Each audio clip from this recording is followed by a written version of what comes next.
Class 10th के सभी छात्रों का एक बार फिर हार्दिक स्वागत गणित दर्पण चैनल पर। देखिए हम डैश वर्क संजीव की जो डैश वर्क है उसको कंटिन्यू सॉल्व कर रहे हैं। सबसे पहले हम जो बोर्ड द्वारा जारी प्रश्न पत्र था उसको सॉल्व कर रहे हैं। उसके अंदर जो फर्स्ट प्रश्न था उसके अंदर टोटल जो 18 प्रश्न थे एक एक नंबर के, वो सारे मैंने आपको बता दिए और आपने अच्छे ढंग से उनको समझ लिया होगा। अब देखिए नेक्स्ट जो दूसरा प्रश्न आएगा आपके, टोटल 6 नंबर के ये प्रश्न आएंगे एक एक नंबर के और रिक्त स्थान से संबंधित प्रश्न है। और बहुत ही सरल है, इस टाइप के अगर प्रश्न आप प्रैक्टिस करेंगे तो 6 नंबर आपके फिक्स हो सकते हैं बोर्ड के अंदर। मैं आपको ये जो दूसरा प्रश्न है इसके 6 के 6 प्रश्न बहुत ही अच्छे ढंग से समझाऊंगा, जिससे आपको अगले जो दूसरे जो मॉडल पेपर दे रखे हैं 9 मॉडल पेपर और है प्रैक्टिस के लिए, उन मॉडल पेपर से संबंधित जितने भी रिक्त स्थान है वो भी आसानी से कर पाएंगे। तो चलिए देखते हैं। सबसे पहला जो प्रश्न है देखिए क्या दे रखा है कि यदि 3, 7, 9 x 5, ठीक है, टोटल यानी जो संख्या है वो कितनी दे रखी है 5, 1 2 3 4 और 5 का समांतर माध्य है वो 6 दे रखा है। यानी समांतर माध्य आपको पहले से दे रखा है, पूछा नहीं है, तो x का मान क्या होगा, x का मान आपको पूछा है। तो बहुत ही सिंपल तरीका अपनाना है आपको। समांतर माध्य होता क्या है, देखो समांतर माध्य यानी समांतर माध्य निकालने का जो तरीका होता है वो होता है राशियों का योग बटा राशियों की संख्या। आप फॉर्मूला लिख सकते हैं, या फिर आंकड़ों का योग बटा आंकड़ों की संख्या। तो चलिए मैं आपको एक बार प्रैक्टिस करवा देता हूं। देखिए आंकड़ों का योग बटा आंकड़ों की संख्या, यानी आंकड़ों का योग बटा आंकड़ों की संख्या। अब आंकड़ों का योग क्या है देखो, यानी 3, 7, 9 x और 5, ये जो संख्या है ये क्या है, आंकड़ा है। तो इन सभी आंकड़ों का योग करूंगा, यानी 3 + 7 + 9 + x + 5, ठीक है, और बटा आंकड़ों की संख्या। यानी टोटल आंकड़े कितने हैं 1 2 3 4 और 5 है, तो नीचे आ जाएगा हमारे 5, ठीक। अब देखो समांतर माध्य यहाँ पूछा नहीं है, समांतर माध्य हमें पहले से दिया हुआ है, कितना है 6। x का मान आपको पूछा है, तो x का मान अपने आप निकलेगा जब आप समांतर माध्य के स्थान पर क्या रखेंगे 6, ठीक है। अब इसको सरल करना है। देखो सरल करने के लिए आपको वज्र गुणन करना पड़ेगा, यानी 5 का गुणा 6 से हो जाएगा सीधा। वज्र गुणन करेंगे तो यहाँ पे मैं सीधा ही गुणा कर देता। देखो 6 और 5 का गुणा करेंगे क्या आ जाएगा 30, ठीक है, बराबर ये सभी संख्या जोड़ देता हूँ। देखो 3, 7, 9 और 5 संख्या जुड़ जाएगी, क्योंकि अचर अचर संख्या जुड़ेगी। ये जो चर है x ऐसा का ऐसा रहेगा। तो यहाँ पे 3 और 7 कितने हो गए 10, 10 और 9 19, 19 और 5 मिलके कितने हो गए 24। तो 24 प्लस हो जाएगा x। हमें पूछा है क्या x का मान, राइट, x का मान पूछा है। तो यहाँ पे मैं x को इधर ही रखूंगा, x बराबर 30 जो लेफ्ट हैंड साइड में ऐसा का ऐसा, ये जो 24 है राइट हैंड साइड में इसको पक्षांतर करके इधर ले जाएंगे तो क्या हो जाएगा -24, राइट। यानी x का जो मान है आपकी क्या आ जाएगा, देखो 30 में से 24 गए, क्या बचा 6, यानी आपके आंसर आ जाएगा 6। यहाँ पे दे रखा है, देखिए उत्तर है वो कितना है 6। तो इस ढंग से आपको सॉल्व करना पड़ेगा, तब जाके उत्तर मिलेगा, इसका आपको 1 नंबर मिलेगा। नेक्स्ट जो सेकंड क्वेश्चन है रिक्त स्थान वाला, कि दे रखा है कि बिंदु 3a और 4a के बीच की दूरी है वो दे रखा है √10 हो, तो a का मान क्या होगा, ये आपको पूछा है। अब देखिए यहाँ पे दूरी दे रखी है, यानी आपको दूरी सूत्र का इस्तेमाल करना है। तो बहुत ही सिंपल है दूरी सूत्र।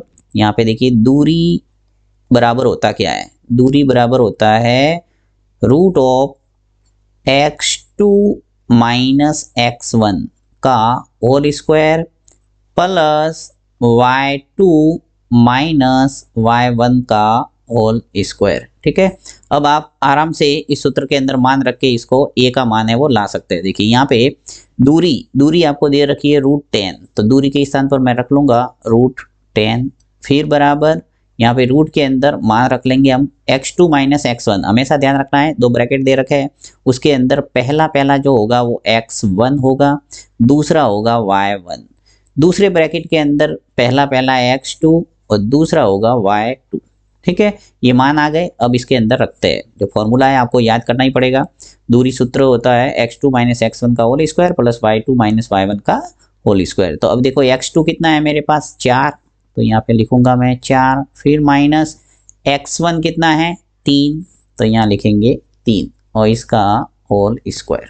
ठीक है, फिर प्लस y2 माइनस y1 का होल स्क्वायर, तो y2 कितना है 1, यहाँ लिखेंगे 1, फिर माइनस y1 कितना है a, तो यहाँ लिखेंगे a का होल स्क्वायर। ठीक है, अब इसको सरल करते हैं। देखो √10 है वो ऐसा का ऐसा लिखूंगा, फिर बराबर यहाँ पे इसको जितना सरल हो सकता है उतना कर लेते हैं। देखो 4 में से 3 गया, क्या बचा 1, तो 1 का स्क्वायर, फिर प्लस 1 माइनस a का स्क्वायर, तो इसको ऐसे ही रखता हूँ मैं एक बार, 1 माइनस a का और स्क्वायर। अब हम दोनों साइड वर्ग करेंगे तो ये रूट है वो हट जाएगा दोनों साइड से। देखिए 10 के ऊपर रूट है और इन राशियों के ऊपर जो रूट है वो हमारे हट जाएगा जब हम क्या करेंगे दोनों पक्षों का वर्ग। तो यहाँ लिखेंगे दोनों पक्षों का वर्ग करने पर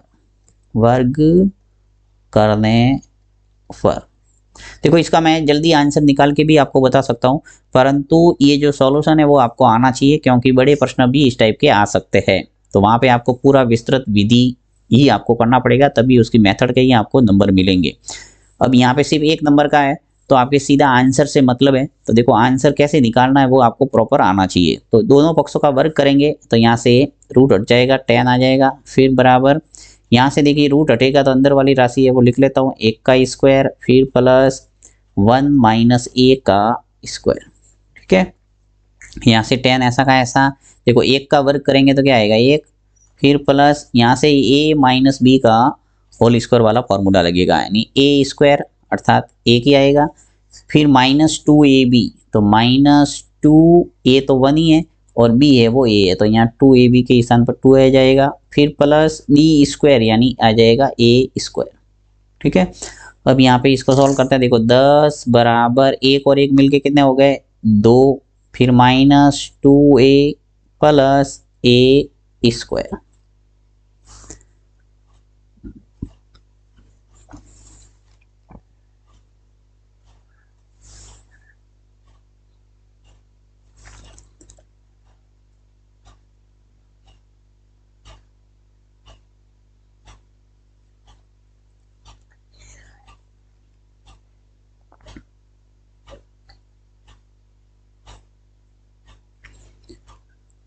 अब देखिए हम इन राशि जो राइट हैंड साइड के अंदर है उसको सारे को पक्षांतर करके इधर ले आता हूँ, जिससे मेरे एक क्या बन जाएगा एक द्विघात समीकरण बन जाएगा। तो यहाँ पे देखो a स्क्वायर को इधर ले आते हैं तो क्या आ जाएगा minus a square, minus 2a को इधर लाऊंगा तो क्या हो जाएगा प्लस 2a, और 2 को इधर लाएंगे तो क्या आ जाएगा -2, और ये जो 10 है वो ऐसा का ऐसा प्लस 10 बराबर हो जाएगा 0।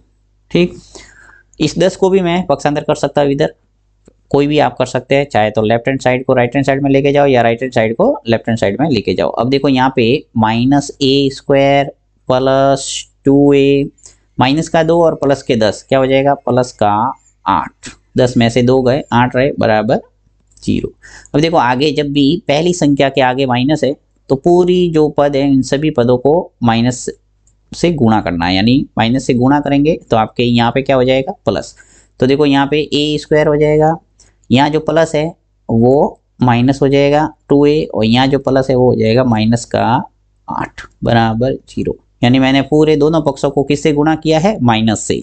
तो ये जो माइनस है वो प्लस में चेंज हो गया और प्लस है वो माइनस में चेंज हो गया। अब देखो यहाँ पे एक द्विघात समीकरण है और इसको आपको सरल करना पड़ेगा, यानी गुणा करने पर तो 8 आए और घटाने पर आने चाहिए आपके 2, तो ऐसे टुकड़े होंगे 4 और 2।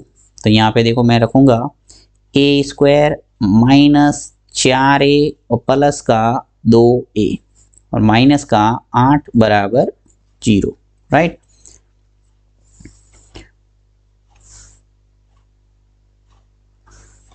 अब देखिए यहाँ पे मैंने माइनस 2a इसके स्थान पर क्या रखा -4a और प्लस का 2a, तो a स्क्वायर -4a, चलो यहाँ पे कॉमन ले लेते हैं, स्टेप बढ़ाने से मतलब नहीं। देखो यहाँ से मैं सीधा इन दोनों पदों के अंदर क्या करूँगा a कॉमन ले लूँगा, a कॉमन आ जाएगा, क्या बचेगा a-4, यहाँ से 2 है वो कॉमन आ रहा है तो प्लस का 2 कॉमन आ गया, a-4 बराबर 0। ओके, तो देखो a माइनस 4 यहाँ पर भी है, a माइनस 4 यहाँ पर भी है, तो कॉमन ले लो वापस, a माइनस 4 वो यहाँ रह जाएगा हमारे a प्लस 2 बराबर 0। ठीक है, अब हमें क्या पूछा है, a का मान, तो a का मान निकालने के लिए मैं दोनों को 0 के बराबर करूंगा। देखो a माइनस 4 बराबर 0 और a प्लस 2 बराबर 0। यहाँ से हमारे a का मान आ जाएगा, देखो माइनस 4 इधर जाएगा तो क्या हो जाएगा प्लस का 4, और इधर प्लस का 2 इधर जाएगा तो आ जाएगा बराबर -2। यानी a के मान आपके 2 मिलेंगे, या तो -2 होगा या a बराबर होगा 4। ठीक है, अब आंसर में भी देख सकते हैं, देखिए यहाँ पे हम आंसर देखते हैं, क्योंकि ये जो पूरा सॉल्व पेपर है, देखो -2 और प्लस का 4, राइट, -2 और प्लस का 4।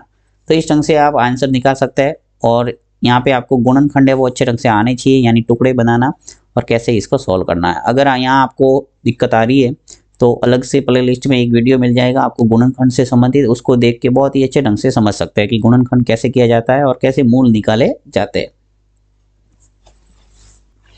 देखिए नेक्स्ट जो तीसरा प्रश्न है वो क्या है कि 2 साइन स्क्वायर 60 डिग्री और कॉस 60 का मान क्या होगा। यानी आपको त्रिकोणमितीय अनुपात की जो सारणी है वो आपको आनी चाहिए, तभी ये प्रश्न आप कर पाएंगे। तो वो मैंने अच्छे ढंग से आपको बनाना सिखा दिया है, आप प्रैक्टिस कर सकते हैं और प्लेलिस्ट में जाके उस वीडियो को देख के अच्छे ढंग से समझ सकते हैं। यहाँ पे देखिए 2 साइन स्क्वायर 60 है, तो सबसे पहले आप साइन 60 है उसका मान लिख लो। साइन 60 का जो मान है टेबल से आप लिख सकते हैं √3/2, और उसके ऊपर घात लगाना पड़ेगा क्योंकि यहाँ 2 घात है, राइट, तो यहाँ लिखूंगा 2 घात।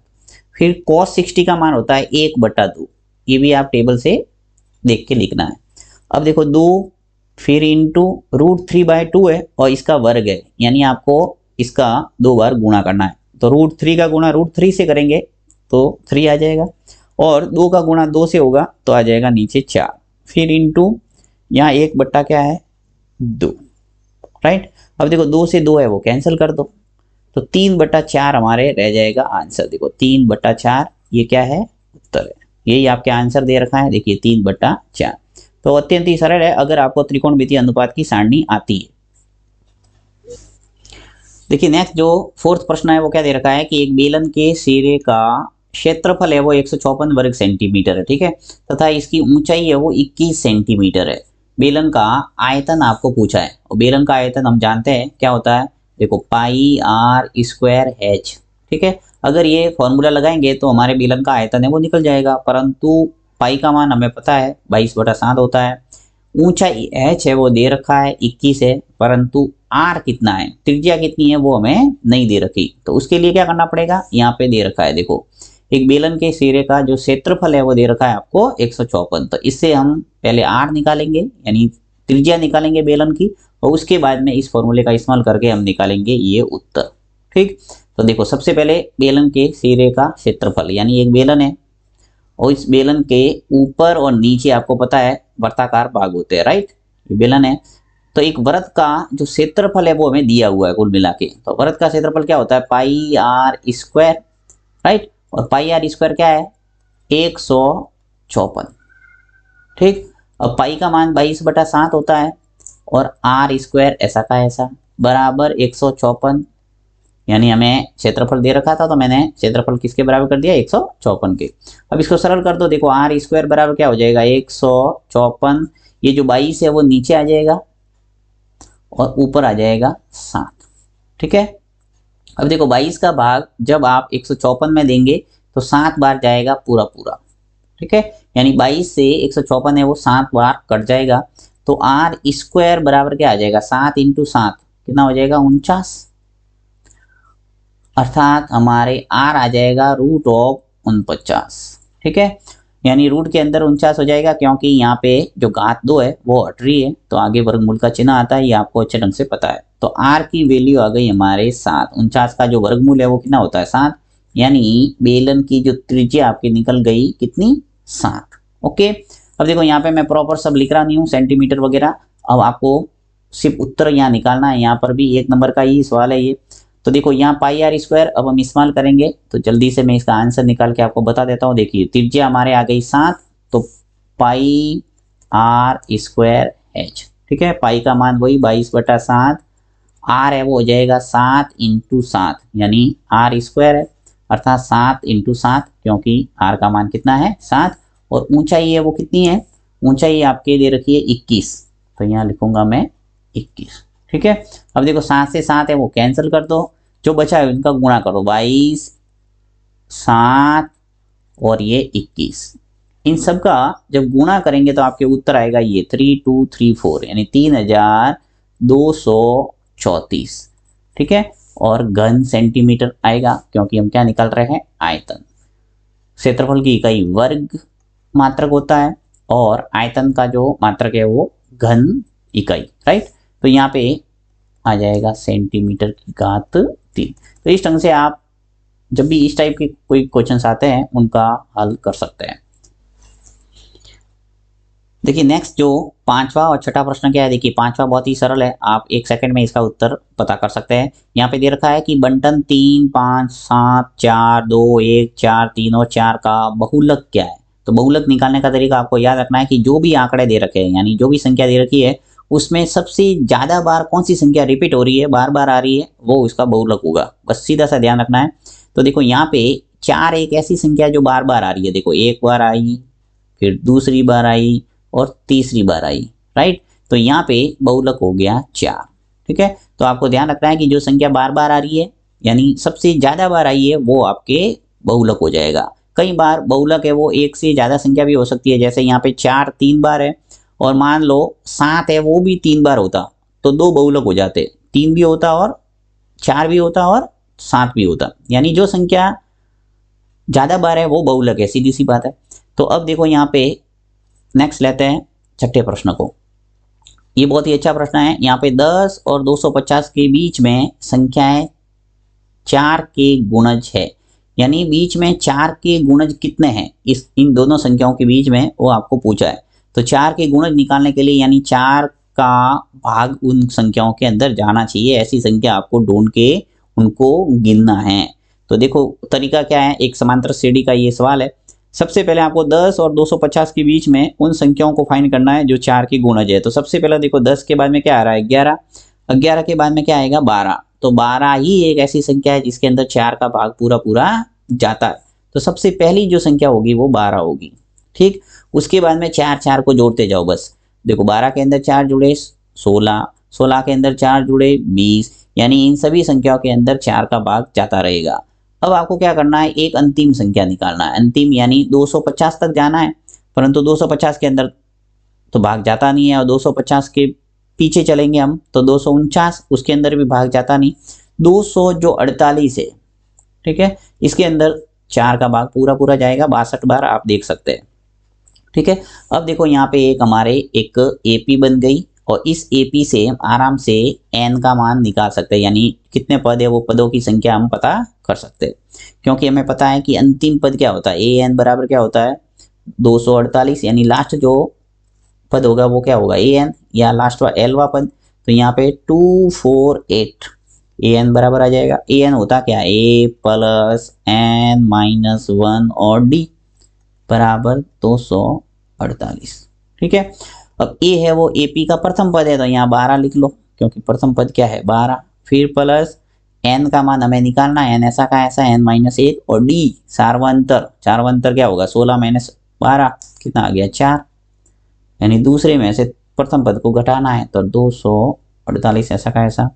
अब इसको सॉल्व करो, देखो एन माइनस 1 और ये 4 बराबर 248, ये जो 12 है वो पक्षांतर करके इधर जाएगा तो आ जाएगा यहाँ -12, प्लस का माइनस हो गया, 248 में से 12 गए तो 2 3 और 6 यानी 236 रह जाएंगे, और ये n माइनस 1 और ये 4 ऐसा का ऐसा इधर। ठीक है, चलिए इसको आगे सॉल्व करते हैं।